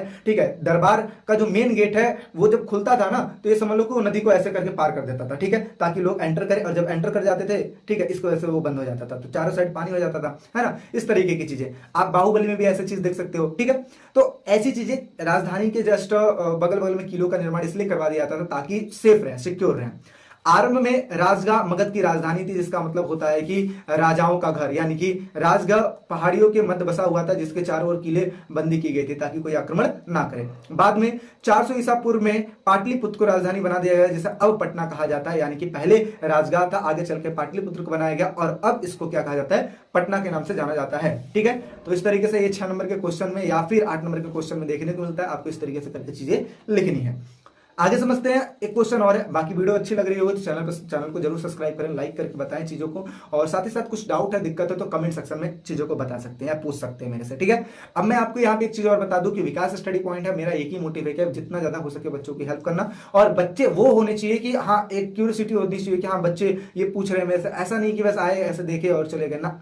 ऐसे बच्चे होने चाहिए जो चीजों को पूरा ही देखे। देखो, हम लोग का पढ़ाने का एक ही मोटिव होता है, क्या आपका अच्छा परफॉर्मेंस हो पाए। ठीक है, देखिए YouTube पे आने का मतलब हमारा यही होता है कि ज्यादा से ज्यादा बच्चे हमारे पास आए। ठीक है, ज्यादा से ज्यादा बच्चे आएंगे, ज्यादा से ज्यादा बच्चे सीखेंगे, पढ़ेंगे, अच्छे से करेंगे, तो जाहिर सी बात है अपना नाम रोशन करेंगे, माँ बाप का, स्कूल का नाम रोशन करेंगे। इसी वजह से हम आप लोग से कहते हैं कि पूरी की पूरी वीडियो देखिए, चीजें आपको बहुत ज्यादा हेल्पफुल लगेंगे, और जहां तक हो सकता है हम आपकी सपोर्ट करने की कोशिश करेंगे। ठीक है, आगे समझते हैं मौर्य साम्राज्य की जानकारी के स्रोत कौन कौन से, यानी कि कौन कौन से ऐसे स्रोत है, सोर्सेज है, जिसकी वजह से हमें मौर्य साम्राज्य के बारे में जानकारी मिलती है। तो ये चीजें बहुत अच्छे तरीके से आपको समझ में आए, इस वजह से मैं शॉर्ट चीजें बताता हूं, इसको याद कैसे करना है। तो सबसे पहले जब भी आपसे कोई पूछे कि स्रोत बताए, तो आपको क्या बोलना है, मेगास्थनीज की इंडिका। क्या बोलोगे, मेगास्थनीज नाम का एक राजदूत था, उसने इंडिका नाम की पुस्तक लिखी, इस वजह से हम इसको कहते हैं मेगास्थनीज की इंडिका। क्या बोलोगे, मेगास्थनीज की इंडिका। दूसरा, कौटिल्य की अर्थशास्त्र, यानी कि कौटिल्य बोल रहे हैं, चाणक्य बोलो, कौटिल्य की अर्थशास्त्र, कौटिल्य की अर्थशास्त्र। ठीक है, इस तरीके से। इसके अलावा विशाखदत्त की राक्षस मुद्रा, विशाखदत्त की राक्षस मुद्रा, इस तरीके से। आगे इसके अलावा जैन धर्म, बौद्ध धर्म के ग्रंथ, ये 4 प्रकार की ऐसी चीजें हैं जिसको तो आपको लिखनी है। क्या लिखनी है, मेगास्थनीज की इंडिका लिखनी है, कौटिल्य की अर्थशास्त्र लिखनी है, विशाखदत्त की राक्षस मुद्रा लिखनी है, इसके अलावा जैन धर्म और बौद्ध धर्म के ग्रंथ लिखना है। इसके साथ साथ और क्या लिख सकते हो, अभिलेख लिख सकते हो, मुद्राएं लिख सकते हो, इसके साथ साथ और क्या लिख सकते हो, और भी छोटी मोटी चीजें थी, इमारतें हो गई, ये चीजें आप लिख सकते हो। तो ये सारी चीजें इसमें आप लिख सकते हो। तो अब एक एक करके मैं चीजों को बताने वाला हूं, चीजों को समझिएगा। सबसे पहले लिखा है कि मौर्य साम्राज्य के इतिहास के बारे में जानकारी के विभिन्न प्रकार के स्रोत हैं जिससे हमने सहारा लिया है। सबसे पहले लिखा है चंद्रगुप्त मौर्य के दरबार में जो एक यूनानी राजदूत आया था, जिसका नाम था मेगास्थनीज, द्वारा लिखी गई जो पुस्तक थी उसका नाम था इंडिका। और इस पुस्तक में मौर्य साम्राज्य के शासन प्रणाली के बारे में लिखा गया तथा उस टाइम के समाज का बहुत ही सुंदर वर्णन किया गया है। ठीक है, इसके साथ साथ दूसरे की अगर मैं बात करूं तो कौटिल्य की अर्थशास्त्र, जिसमें मौर्य काल की जो शासन प्रणाली थी उनके बारे में बहुत ज्यादा जानकारी मिलती है। ठीक है, तो एक में समाज के बारे में लिखा है, उनके शासनों के बारे में लिखा है, और दूसरे में भी उनके शासन के बारे में चीजें लिखी गई है। इसके साथ साथ जो कौटिल्य थे ये चंद्रगुप्त मौर्य के मंत्री थे, तो इनको बहुत सारी चीजों के बारे में नॉलेज थी। और आज भी बहुत सारे यूट्यूब पे बहुत सारी वीडियो में देख सकते हो कि कहते हैं ना कौटिल्य नीति, चाणक्य नीति, तो वो सारी चीजें उसमें लिखी गई थी। आगे विशाखदत्त की मुद्रा राक्षस से ये पता लगता है कि चंद्रगुप्त मौर्य ने नंद वंश को किस प्रकार से राज स्थापित किया, यानी कि किस तरीके से उन्होंने नंद वंश को खत्म किया और किस तरीके से चंद्रगुप्त मौर्य ने मौर्य साम्राज्य की स्थापना की, ये सारी चीजें लिखी गई हैं। इसके साथ साथ ही मौर्य शासकों का जो वर्णन है जैन धर्म और बौद्ध धर्म के ग्रंथों में भी देखने को मिलता है। पत्थरों में स्तंभों पर मिले अशोक के अभिलेख अक्सर सबसे बहुमूल्य स्रोत माने जाते हैं, इनके सबसे बढ़िया स्रोत माने जाते हैं। यह हमें अशोक के धर्म तथा प्रजा हितैषी कार्यों की विशेष जानकारी देता है, यानी कि जो अभिलेख है इनसे हमें यह पता लगता है कि अशोक ने किस तरीके से अपने साम्राज्य में विभिन्न प्रकार के अभिलेख लिखाए थे, जिसकी वजह से वो अपने साम्राज्य को बहुत अच्छे से कंट्रोल कर पाते थे और अपने नियम को साम्राज्य में लागू करवा पाते थे। ये सारी की सारी चीजें उसमें देखने को मिलती हैं। इसके साथ साथ मूर्तिकला के द्वारा भी हमें मौर्य साम्राज्य के बारे में जानकारी देखने को मिलती है। तो ये कुछ चीजें हैं जिसके द्वारा हमें मौर्य साम्राज्य के बारे में जानकारी मिलती है जी। ठीक है, चलिए जी नेक्स्ट बात कर लेते हैं, वर्णित काल में कृषि के तौर तरीकों में किस हद तक परिवर्तन आए। ये वर्णित काल का मतलब क्या हुआ, वर्णित काल का मतलब होता है वही, यानी कि जो वर्णित किया गया, यानी कि 600 ईसा पूर्व से लेकर 600 ईस्वी की बात हो रही है, तो 600 ईसा पूर्व से लेकर 600 ईस्वी में कृषि के तौर तरीके में किस हद तक परिवर्तन आया। तो परिवर्तन में सबसे पहला जो परिवर्तन देखने को मिला वो चीज हम देखते हैं क्या है। वर्णित काल में राजा और प्रजा, विशेषकर ग्रामीण प्रजा के साथ संबंध तनावपूर्ण रहे थे, क्योंकि शासक अपने राजकोष को भरने के लिए बड़े बड़े कर की मांग कर रहा था। जैसे कि आपने बहुत पहले से देखा है कि जो राजा हुआ करते थे, या फिर आप ये कह लो अंग्रेजों के टाइम पे की अगर मैं बात करूं, तो अंग्रेज हो गए या फिर राजा हो गए, ये लोग क्या करते थे, किसानों पर टैक्स लगाते थे, जनता पे कर लगाते थे और उनसे लगान वसूलने की कोशिश करते थे, और जो लगान आता था उससे अपना राजकोष यानी कि जो अपना बैंक था उसको भरने की कोशिश करते थे। तो इसकी वजह से जो ग्रामीण जनता है, जो किसान है, उसके और राजा के प्रति अनबन सी होती है ना। तो यही बातें लिखी कि वर्णित काल में राजा और प्रजा, विशेषकर ग्रामीण प्रजा के जो संबंध रहे हैं वो तनावपूर्ण रहे हैं। क्यों रहे हैं, क्योंकि शासक अपने राजकोष को भरने के लिए बड़े बड़े करों की मांग करते थे, जिसमें से किसान वर्ग मुख्य रूप से त्रस्त थे, यानी कि बहुत ज्यादा परेशान थे। ठीक है, अतः किसानों ने उपज को बढ़ाने के लिए बहुत प्रकार के उपाय ढूंढने शुरू किए। वे इसलिए कि राजा तो देखो कर कम कर नहीं सकता है, लेकिन हम अपने प्रोडक्शन को बढ़ा सकते हैं। तो किस प्रकार से बढ़ाएंगे, तो सबसे पहला है उपज बढ़ाने के लिए इन्होंने हल का प्रचलन किया। हल, अभी मैंने बताया कि पहले ट्रैक्टर नहीं था, ठीक है, तो इस वजह से हल जो था बैलों के माध्यम से इसको जुताई करवाई जाती थी। तो उसके नीचे जो फाल लगता है तो वो होता है लोहे का फाल। ठीक है, तो लोहे का उपयोग जब बढ़ना शुरू हो गया तो उसकी वजह से फालों के द्वारा यानी कि हलों के द्वारा खेती जुताई होती थी और उसके बाद खेती अच्छी होती थी। ठीक है, इसके अलावा गंगा कावेरी घाटियों की मुख्य जो भूमि थी ज्यादा उपजाऊ होती थी, जिससे कि, ठीक है, जिससे धान की रोपाई, जिससे कि ये धन नहीं है धान है, जिससे कि धान की रोपाई की वजह से उपज में भारी वृद्धि होती थी। लोहे के फाल वाले हल की वजह से विभिन्न प्रकार के जो फसल थे वो अच्छे होने लगे और उपज में बढ़ोतरी होने लगी। कई जगहों पे खेती के लिए, कोई नहीं है कई है, ठीक है, थोड़ी बहुत मिस्टेक देखने को आपको मिलेगी, बट कोई नहीं, इनको सुधार करके मैं चीजों को नोट्स में आपको कर दूंगा। तो कई जगहों पर खेती के लिए कुदाल का उपयोग भी होता था। उपज बढ़ाने के लिए एक और तरीका, जैसे कुओं के द्वारा, तालाबों के द्वारा, नहरों के माध्यम से सिंचाई के लिए प्रबंध की जाती थी, ताकि कई सिचुएशन में अगर बारिश ना हो तो उस समय इनसे सिंचाई की जा सके। व्यक्तिगत तौर पर तालाबों, कुओं, नहरों जैसे सिंचाई साधनों का निर्माण करने वाले अक्सर राजा और प्रभावशाली लोग थे, जिन्होंने इन कार्यों का उल्लेख अभिलेखों में कराया था। और बहुत सारे लोगों ने क्या किया था, इन जो उन्होंने काम किए थे उनका उल्लेख है अभिलेखों में करवाया था, ताकि लोगों को ये पता लग पाए कि उनके द्वारा ये कार्य हुआ है। जैसे आप देखते हो कि लोग थोड़ा सा डोनेशन देते हैं तो बड़े बड़े पोस्टर में लिखवा देते हैं कि ये इनके द्वारा दान दिया गया है। इसी प्रकार की चीजें उस टाइम पे भी होती थी। तो उस टाइम पे पोस्टर तो थे नहीं, इसी वजह से अभिलेखों में इसको दर्ज कर लिया जाता था। ठीक है, आगे बात करते हैं अभिलेख शास्त्रियों की क्या समस्याएं थी। अब हम बात करते हैं अभिलेख शास्त्रियों की समस्याएं। तो समस्याएं में देखिए, सबसे पहले चीज, अभिलेख शास्त्री हम कहते किसको, अभिलेख शास्त्री हम उनको कहते हैं जो कि अभिलेखों को पढ़ते हैं। इनकी सबसे पहली समस्या क्या है कि अभिलेखों को मिट्टी से निकालना। बहुत सारे अभिलेख हैं जो मिट्टी से निकालते वक्त टूट जाते हैं। तो सबसे पहली समस्या यह है कि वो टूट जाते थे। दूसरा, चलो कि अगर वो साफ सुथरे निकल भी गए ना, तो उसको बढ़िया से साफ करना होता था, ताकि अब अच्छे से अगर आपने साफ नहीं किया तो एक दूसरे अक्षर है ना आपस में मिल जाएंगे। जब अक्षर आपस में मिल जाएंगे तो उससे आप पढ़ नहीं पाओगे। तो दूसरी समस्या ये थी कि अक्षर कभी कभार आपस में मिल जाते थे। तीसरी समस्या ये थी कि लैंग्वेज की। अब जरूरी नहीं है कि आपने अभिलेख निकाल लिया, सही से साफ भी कर लिया, तो तीसरी चीज ये है कि आप उसको पढ़ पाओगे कि नहीं पढ़ पाओगे, ये भी एक बहुत बड़ा टास्क है। ठीक है, इसके अलावा चलो आपने पढ़ भी लिया, तो क्या आप उसका सही से अर्थ समझ पा रहे हो। अब जरूरी नहीं कि मुझे हिंदी पढ़ने आती है तो इसका मतलब है मुझे समझ में आई चीजें, ऐसा होता है ना। अब छोटे बच्चे हैं वो हिंदी पढ़ते हैं और मैं उनसे अर्थ पूछ लूं तो क्या वो बता पाएंगे, नहीं बता पाएंगे ना। तो जरूरी नहीं है कि आप जो पढ़ रहे हो उसका अर्थ आप निकाल पाओ, ये भी जरूरी नहीं है। तो चौथी समस्या ये थी। पांचवी समस्या ये थी कि जो अभिलेख है, अभिलेखों में हमें उन्हीं लोगों के बारे में जानकारी मिलती है जो कि उस चीज को लिखवाए हैं। ठीक है, सबके बारे में जानकारी नहीं मिलती है। मान लो मैंने कोई कार्य किया, मैंने उस चीज को लिखवा दिया, तो सिर्फ उन्हीं के बारे में जानकारी मिली ना, नॉर्मल व्यक्ति की जानकारी में नहीं मिली ना। तो सबके बारे में जानकारी हमें अभिलेखों के द्वारा नहीं मिल सकती थी, ये हमें उन्हीं लोगों की जानकारी मिलती थी जो कि अभिलेखों को लिखवाते थे। तो ये भी समस्या थी। ठीक है, तो इस प्रकार की समस्या थी। तो देखिए क्या लिखा है, अभिलेखों के अक्षर हल्के ढंग से उत्कीर्ण किया गया था, जिसे पढ़ना काफी मुश्किल होता था। कई बार अभिलेख जो होते थे वो नष्ट हो जाते थे, या फिर आप ये कहो कि अक्षर जो है वो लुप्त हो जाते थे। ठीक है, इसके अलावा अभिलेखों के शब्दों के वास्तविक अर्थ के बारे में पूर्ण रूप से ज्ञान हो पाना सरल नहीं था, यानी कि उसको आपने निकाला, उसको आपने पढ़ा, तो जरूरी नहीं है कि आप उसके लैंग्वेज को समझ पाएंगे। अभिलेखों की संख्या हजारों में रहे होंगे, कालांतर से सुरक्षित नहीं बचे थे। इसके अलावा अभिलेख छोटे मोटे तो लिखे नहीं गए थे, बहुत सारे अभिलेख लिखे गए थे। ठीक है, तो उसमें से कुछ ही अभिलेख जो मिले हैं हमें, उन्हीं को सिर्फ पढ़ा गया, बाकी जो सारे अभिलेख तो नष्ट हो चुके हैं, या फिर आप यूं कहो वो मिले नहीं है। ठीक है, जो अभिलेख उपलब्ध हैं वो अभिलेखों के अंश मात्र है, यानी कि जितने अभिलेख थे उनमें से जो हमें अभिलेख मिले हैं वो समझ लो कि उसका थोड़ा सा एक भाग है। आगे, अभिलेखों में खेती की दैनिक प्रक्रिया एवं दैनिक जीवन के सुख दुख का उल्लेख किया गया है। और अभिलेखों में खेती की दैनिक प्रक्रिया के बारे में इसके अलावा दैनिक जीवन के सुख दुख का जो उल्लेख है वो नहीं मिलता है, क्योंकि प्रायः अभिलेख बड़े और विशेष अवसरों पर का वर्णन करते हैं। इसके अलावा अगर कहा जाए तो अभिलेखों में दैनिक जो जीवन के बारे में उसके बारे में कोई जानकारी नहीं मिलती है, विशेष प्रकार के जो अवसर जो पर्व होते थे उनके बारे में जानकारी मिलती है। आगे समझते हैं, अभिलेखों में प्रायः उन्हीं विचार होते थे जो इन्हें बनवाते थे। सिंपल सी बात है, जो अभिलेख लिखवाएगा विचार उसी के होंगे, सबके बारे में होंगे क्या? नहीं होंगे। तो ये इस प्रकार की चीज है, ठीक है। नेक्स्ट बात कर लेते हैं। अब ये जो है अपना, इसके बाद अपना एक क्वेश्चन, दो क्वेश्चन, हाँ बस दो क्वेश्चन और है, जल्दी से हम कर लेते हैं, चीजों को खत्म हो जाएंगे। तो देखिए, सबसे पहले अगर मैं बात करूं कि महाजनपद के विशिष्ट अभिलक्षण कौन से थे, तो महाजनपद सबसे पहले हम बात करें 16 महाजनपद हुआ करते थे।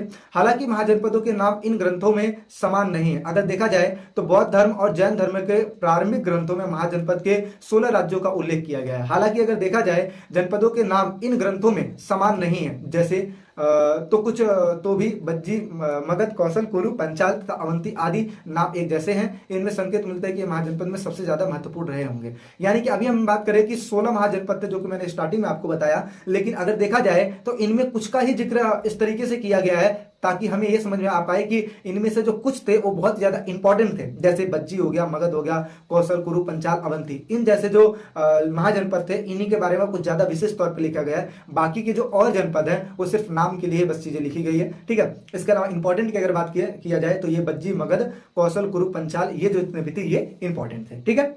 तो इस प्रकार के हमें संकेत देखने को मिलता है। अभी हम बात करते हैं अभिलक्षणों की, ठीक है। तो देखिए क्या लिखा है, अधिकतर महाजनपदों में एक राजा का शासन होता था, लेकिन गढ़ और संघ के नाम से विख्यात राज्यों पर अनेक लोगों का समूह शासन करता था। अगर देखा जाए तो जनपद नाम से जनपद जो होता था, अधिकतर जनपदों में कोई राजा ही राज करता था। लेकिन अगर मैं बात करूं तो गढ़ और संघ के नाम से, गढ़ कई जगहों पे भी ऐसा देखा गया है कि गढ़ और संघ के नाम से चीजें चलाई जाती थी। संघ और गढ़ का मतलब क्या होता है कि एक प्रकार का लोगों का समूह, यानी कि सारे लोग मिलकर जैसे एक गांव में होता है ना कि सरपंच तैयार किया जाता है, सारे लोग मिलकर अपना डिसीजन लेते हैं गांव के लिए, तो इसी प्रकार की चीजें हैं, ठीक है। तो कई जगहों पे गढ़ और संघ नाम से विख्यात राज्यों पर अनेक लोगों का शासन चलता था। इस समूह का प्रत्येक व्यक्ति क्या कहलाता था? राजा कहलाता था। यानी कि जैसा होता नहीं कि कहते हैं जी लोकतंत्र में जनता ही सरकार है ना, हर एक व्यक्ति सरकार है लोकतंत्र में। क्यों? क्योंकि सरकार को चुनता कौन है? हम ही चुनते हैं ना, तो इसी वजह से।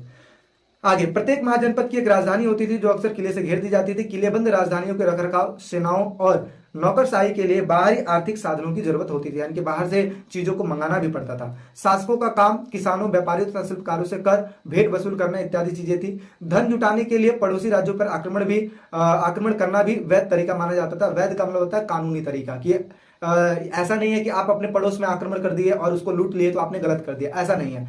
क्योंकि पहले क्या होता था, एक राजा दूसरे राज्य पर आक्रमण करता था तो अपना रुतबा दिखाने के लिए कि भाई मैं इस लायक हूं कि तुम पे राज कर सकूं, इसलिए मैंने तुम पे आक्रमण किया, है ना, इसी वजह से। तो इसको वैध यानी कि अच्छा मतलब सही तरीका बोला जाता था। आगे, धीरे धीरे कुछ राज्यों ने अपनी स्थानीय सेना और नौकरशाही तंत्र तैयार कर लिया। बाकी राज्य अभी भी सहायक सेना पर निर्भर थे, यानी कि धीरे धीरे कुछ राज्यों में लोग अपनी सैनिक स्थायी सेनाएं बना लिए थे, ठीक है, और कुछ लोग दूसरे के ऊपर निर्भर हुआ करते थे। सैनिक अक्सर कृषक वर्ग से भर्ती किए जाते थे, यानी कि जो सेना में लोग भर्ती किए जाते थे वो किसानों के द्वारा, मतलब किसानों में से ही कुछ को चुन लिया जाता था। तो इस तरीके से देखा जाए तो सेनाओं में इस प्रकार की भर्तियां होती थी।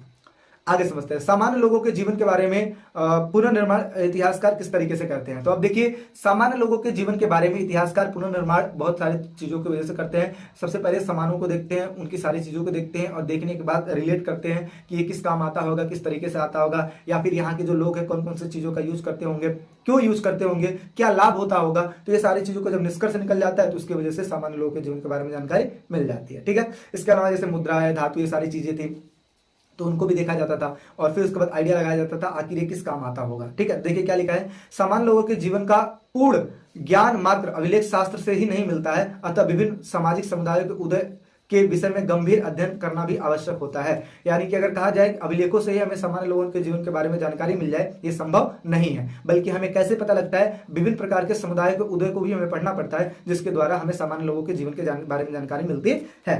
भवनों बर्तनों के अवशेषों से अनेक सामाजिक जीवन का पता चलता है। खुदाई से प्राप्त अनाज के दानों जैसे जानवरों की हड्डियों से भोजन के बारे में लोगों के भोजन के बारे में जानकारी मिलती है। इसके साथ साथ इतिहासकार के अभिलेखों, ग्रंथों, सिक्कों तथा चित्रों जैसे विभिन्न स्रोतों का अध्ययन करते हैं। ये सामग्रियां सामान्य लोगों के जीवन के पुनर्निर्माण में सहायक होती है। यानी कि विभिन्न प्रकार की चीजें जो उस टाइम पे यूज होती थी, उन्हीं सारी चीजों को हम देखते हैं, समझते हैं और यूज करने का जो ढंग है कि हाँ भाई ये किस काम आता होगा, ये सारी चीजों को देखकर हम सामान्य लोगों के बारे में, जिनके बारे में बताते हैं। आगे, समाज पुरुष प्रधान था कि स्त्री प्रधान था, कृषि उनका मुख्य पेशा था कि नहीं था, भूमिहर, खेतीहर, श्रमिकों, छोटे किसानों, बड़े जमींदारों का भी उल्लेख देखने को मिलता है। ठीक है, इसके अलावा घर का मुखिया गृहपति होता था।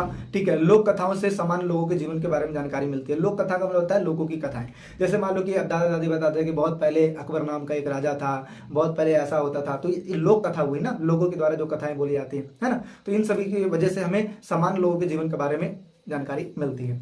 आगे बात कर लेते हैं। अगला लिखा है कि मौर्य प्रशासन के प्रमुख अभिलेखों की चर्चा कीजिए। अशोक के अभिलेखों में इनमें कौन से तत्वों का प्रमाण मिलता है? तो देखिए, अगर मैं बात करूं तो मौर्य प्रशासन के अभिलेख कौन कौन से हैं, अशोक के अभिलेखों में इसका क्या झलक देखने को मिलता है। तो देखिए क्या लिखा है कि मगध के विकास के साथ साथ मौर्य साम्राज्य का उदय हुआ। बिल्कुल सही बात है। क्या लिखा है, मौर्य साम्राज्य के संस्थापक किसको माना जाता है? चंद्रगुप्त मौर्य को माना जाता है, जो कि पश्चिमोत्तर में अफगानिस्तान और बलूचिस्तान तक फैला था। अभी मैंने दिखाया कि मगध जो है वो बिहार में है, लेकिन वो सिर्फ वहीं तक सीमित नहीं था। अफगानिस्तान, बलूचिस्तान, अभी ये देखिए अफगानिस्तान कहाँ पे, ये देखिए पाकिस्तान के जस्ट उस साइड जो क्षेत्र है, पश्चिम में जो क्षेत्र है, वो अफगानिस्तान तक पूरा फैला हुआ था मगध, है ना। मगध ही नहीं फैला हुआ था, बल्कि चंद्रगुप्त मौर्य का शासन फैला हुआ था, ये कहने का मतलब है। उसके बाद अशोक भारत का सर्वप्रथम शासक माना जाता है। ठीक है, सर्वाधिक जो प्रसिद्ध शासक माना जाता है वो अशोक माना जाता है, जिसने कलिंग पर विजय प्राप्त की थी। मौर्य साम्राज्य के 5 प्रमुख राजनीतिक केंद्र थे, जिसमें राजधानी की अगर मैं बात करूं तो पाटलिपुत्र था, और जो 4 अलग केंद्र थे जैसे कि तक्षशिला, उज्जैनी, तोसली और सुवर्णगिरी, इन सब का उल्लेख जो है अशोक के अभिलेखों में किया जाता है। अशोक के अभिलेखों का प्रशिक्षण करने से पता चलता है कि आधुनिक पाकिस्तान के पश्चिमोत्तर सीमांत प्रांत से लेकर आंध्र प्रदेश, उड़ीसा, उत्तरांचल तक हर स्थान पर एक जैसे संदेश उत्कीर्ण है। यानी कि हर एक जगह पर अशोक ने एक जैसे संदेश लिखवाए हैं। इसका मतलब यह होता है कि हर एक जगह पे एक ही प्रकार के नियम चलते थे। इस प्रकार के एक समान संदेश विशाल साम्राज्य की समान प्रशासनिक व्यवस्था की संभावनाओं को उजागर करते हैं। यानी कि इन सभी चीजों को देखकर हमें एक आइडिया लगता है कि अशोक की साम्राज्य कितना बड़ा था और हर एक जगह पे एक ही प्रकार के नियम का यूज किया जाता था। इसके अलावा तक्षशिला, उज्जैनी दोनों लंबी दूरी वाले महत्वपूर्ण व्यापार मार्ग पर स्थित थे, जबकि सुवर्णगिरी कर्नाटक में सोने की खदान के लिए उपयोगी थी। ठीक है, इसके अलावा साम्राज्य के संचालन के लिए भूमि और नदी दोनों मार्गों में आवागमन बना रहना अत्यंत बहुत ही ज्यादा आवश्यक था। राजधानी में प्रांतों तक जाने के लिए सप्ताह या फिर महीने का समय लगता था, अतः यात्रियों के लिए खान पान की व्यवस्था भी की गई थी और सुरक्षा का प्रबंध भी किया गया था। इसके अलावा देखा जाए तो इन सारे साम्राज्यों को जोड़ने के लिए विभिन्न प्रकार की चीजें की गई थी, विभिन्न प्रकार की व्यवस्थाएं की गई थी, ताकि जो अधिकारी वर्ग है एक जगह से दूसरे वर्ग तक जाएं तो उनकी सुरक्षा भी हो पाए और खान पान भी हो पाए। अशोक ने अपने साम्राज्य को अखंड बनाए रखने का प्रयास किया। अशोक के अनुसार धर्म के माध्यम से लोगों का जीवन इस संसार में और इसके बाद के संसार में अच्छा रहेगा। इसका मतलब क्या हुआ, धर्म में ये बातें लिखी गई थी कि ये जो व्यवहार है, जो आदर की जो भावना है, ये यहां तक तो काम आएगी, साथ ही साथ जो मरने के बाद जब दूसरी दुनिया में जाओगे वहां पर भी चीजें काम आएगी। कहते हैं कि अच्छा व्यवहार आज की डेट में करोगे, ठीक है, तो आपके साथ भी अच्छा व्यवहार होगा, सिंपल सी बात है। और दूसरी चीज, आप जब मरोगे ना तो इस हिसाब से ट्रीट किया जाएगा। लेकिन अगर आपका व्यवहार बहुत खराब है, दूसरे के प्रति बहुत ही ज्यादा बुराई रखते हो, तो मरने के बाद भी अच्छी चीजें आपके साथ नहीं हो सकती है। तो वही चीजें हैं। धर्म के प्रचार के लिए इन्होंने धर्म महामात्र नाम के विशेष अधिकारियों को नियुक्त किया था, जो कि सारी चीजों को देखते थे कि कहाँ पे फॉलो हो पा रहा है, कहाँ से नहीं हो पा रहा है। इसके अलावा अगर मैं शॉर्ट फॉर्म में चीजों को बताऊं तो अशोक ने अपने साम्राज्य को संचालित करने के लिए और अखंड बनाने के लिए विभिन्न प्रकार के प्रयास किए थे, ठीक है, जिसमें नियमावली से लेकर बहुत सारे प्रावधान किए थे। और इसी की वजह से सम्राट अशोक के नाम से जाना जाता है। उनके शासनकाल में सारी जनता खुश थी। ठीक है, तो इसके साथ साथ ये चैप्टर हो गया ओवर। थोड़ा सा वीडियो देखो लंबा होता है, जब हमें पढ़ाने में दिक्कत नहीं होती तो आपको पढ़ने में भी दिक्कत नहीं होनी चाहिए। तो यही चीजें हैं। इसी के साथ साथ मैं कहता हूं कि अगर चीजें आपको किसी भी चीज में कोई डाउट है, कोई दिक्कत हो, कमेंट सेक्शन आपके लिए खुला हुआ है। साथ ही साथ अगर आपके डाउट हैं तो आप क्वेश्चन लिख के दीजिए एंड देन उसमें मैं आपको वीडियो बना के दूंगा, ठीक है। बाकी चीजें लगी कैसे, आप ये कमेंट सेक्शन में जरूर बताइएगा, लाइक जरूर कीजिएगा। मिलते हैं एक नेक्स्ट वीडियो में।